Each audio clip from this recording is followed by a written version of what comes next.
நான் 500 வகையான சமையலை என் சொந்த முறையில தயாரிக்கக்கூடிய திறன் படைத்தவன். என்னுடைய சன்மார்க்க நேசன் மாத இதழின் கடைசி பக்கத்துக்கு முந்தின பக்கத்துல இதழுக்கு ஒரு உணவுன்னு சொல்லிட்டு என்னுடைய ஃபார்முலாவை தான் எழுதிக்கிட்டு இருக்கேன்.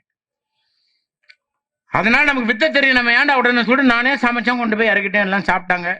இந்த மனுஷன் எனக்கு ஒரு பொட்டலம் கொடுக்கலங்க, உண்மையிலே நான் சாப்பிடலங்க. நான் ஒரு நாளைக்கு ஒரு வேளை சாப்பிட்றவங்க. அந்த அம்மாவுக்கு மட்டும் ஒரு பொட்டலம், வெளிநாட்டுக்காரமால அவங்களுக்கு ஒரு பொட்டலம் கொடுத்துட்டார். அந்த அம்மா பாதி சோத்தை தின்னுட்டு மீதி சோத்தை என்ன கொடுத்தாங்க, சாப்பிட்டேன், நல்லா தான் இருந்துச்சு.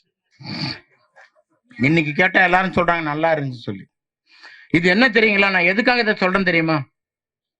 அவங்க நம்பி வந்திருக்காங்கல்ல, அவங்களுக்குலாம் இன்னைக்கு உணவு கொடுக்கணுன்ற பொறுப்புல இந்த மனுஷன் இருக்கிறார்ல, அவருடைய நாடி துடிப்பு எப்படி இருந்திருக்கும். அதுதாங்க ஜீவகாருண்யம்.